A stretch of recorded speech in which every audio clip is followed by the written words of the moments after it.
production that are emblematic of the massive failure of the DOJ to comply with the Epstein Files Transparency Act. To my right is an email that was sent by the victims' lawyers to the DOJ. It was a list of names not to redact, a list of names not to release. What did the DOJ do with this email? They released this email in the document production.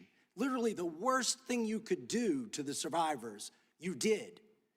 And they're getting phone calls. A lot of these people didn't want to be known. And we know you touched the document because you redacted one name and you redacted the lawyer's name, but you left the survivor's name there. The next document I want to show you, that was in the title, the victims' survivors' names, all right? The title of this one is Child Sex Trafficking, Co-Conspirators, fully redacted. And by the way, I'm going to unredact them here. Les Wexner is in this. Now, your deputy attorney general said, oh, well, he appears hundreds of times in the files, but he doesn't appear in this file until I forced you to release it, where he's listed as a co-conspirator, not to tax evasion, but to child sex trafficking, not to prostitution, not to money laundering, child sex trafficking. And then finally, what we have here is the third exhibit that I have is emblematic of the FD 302 release. These are the documents that we need that you're holding on to and over-redacting because they have the names of the men who are implicated. How do we know? Because the survivors gave testimony to the FBI, and it's in there. And what happens when you go to the portal at the DOJ to look at what's behind this redaction?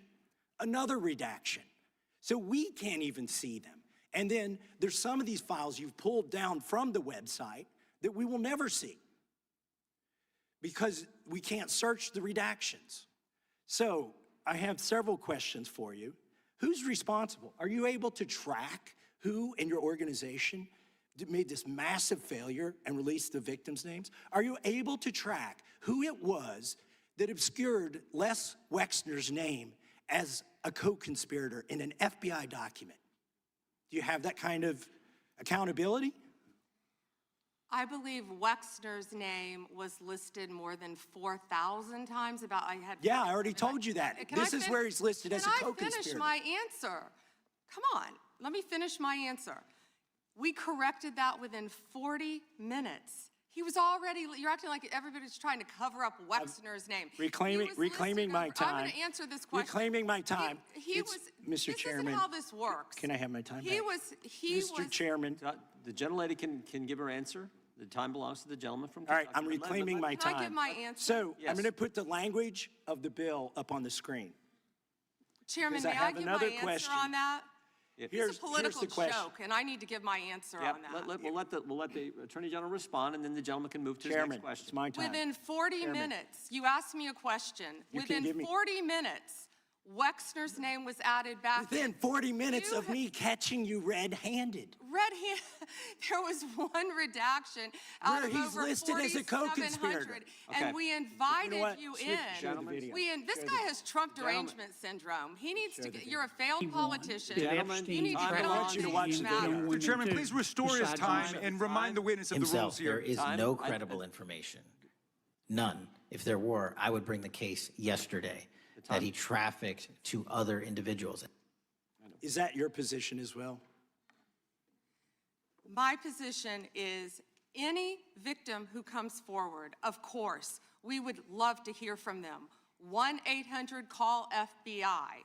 Did you ask Merrick Garland that the last 4 years? Did you talk about Epstein? I am reclaiming my time. I'm glad you're asking about Merrick Garland. You don't get to reclaim time because this is bigger than Watergate. When I don't answer a question this the way goes over 4 administrations. You don't have to go back to Biden. Let's go back to Obama. Let's go back to George Bush. This cover-up spans decades, and you are responsible for this portion of it. And that's now, where the I want to know at what point did the FBI and the DOJ decide that Lex Wexner was not a co-conspirator? Because our Epstein Files Transparency Act requires you, please put it back on the screen, to release the internal decision about whether to prosecute him or not, and it's not in the files, and it's not in the files for any of these other men. Time of the gentleman has expired. May she answer? And he's a hypocrite because he voted against the ban that we were talking about on deep fake AI porn. Only 2 people voted against it, and you were one of them, hypocrite. The gentleman's time has expired. So there you have it. A complete embarrassment, a complete clown show. Pam Bondi has to be the most corrupt attorney general we have ever had in our history of this country. We've had some incompetent ones, but we've never had some that are blatantly this corrupt. And some say she's incompetent. I wouldn't say she's incompetent. She's just extremely corrupt. She's a petulant child like her boss, Donald Trump, who also is a petulant child. And we have so many petulant children running this country right now. Literally everybody in this administration can't answer questions, and they will respond like a petulant, spoiled child who's never said no. The name calling, talking over you, name calling, refusing to ask questions, deflection, all things you see petulant children do.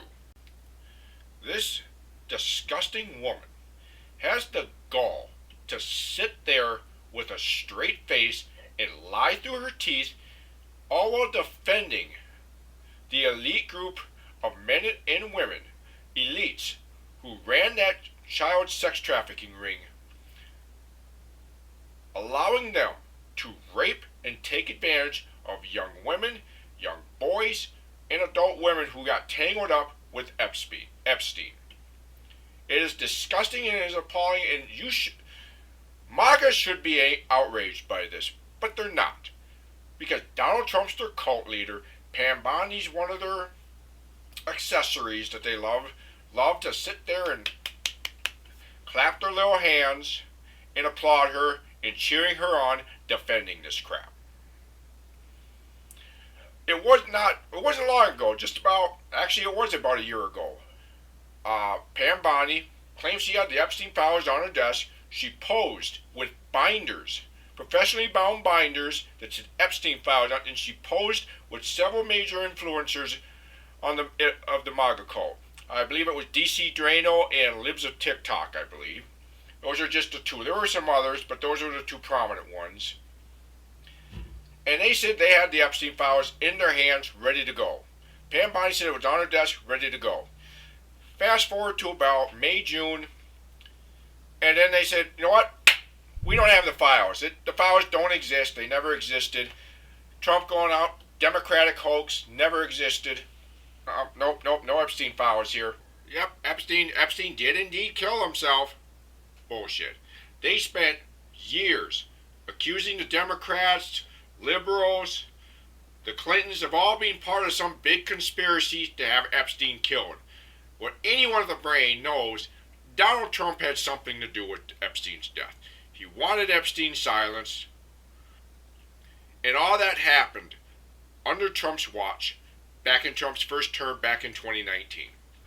And I love how she tried to deflect this and place the blame on Merrick Garland and previous administrations, and Massie called her out for it, and yes, Massie's right.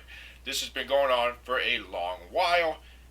Past administrations could have easily have stepped in back in the first term, George W., when Epstein was arrested the first time back in, I want to say 2008, I think, at the very end of his second term. Epstein was arrested. Nothing was done. In fact, he got a sweetheart deal, if I recall, from a U.S. attorney by the name of Acosta. That man gave him a sweetheart deal and also added in that clause that nobody else involved in the investigation would be questioned. That's where Donald Trump comes into play. And Donald Trump, if I'm not mistaken, appointed Mr. Acosta to be a secretary of his, a member of his cabinet in his first term. Connect the dots. And if I were Massie, I would have brought this up on her. When Acosta gave out that sweet deal, who was the Attorney General of the state of Florida at the time? That's right, Pam Bondi. So, Epstein was doing all this child sex trafficking ring. Pam Bondi was in that state. She was the Attorney General and the Assistant Attorney General beforehand. She easily could have done something, but she didn't because she is the biggest PDF file protector in the country. Connect the dots, folks.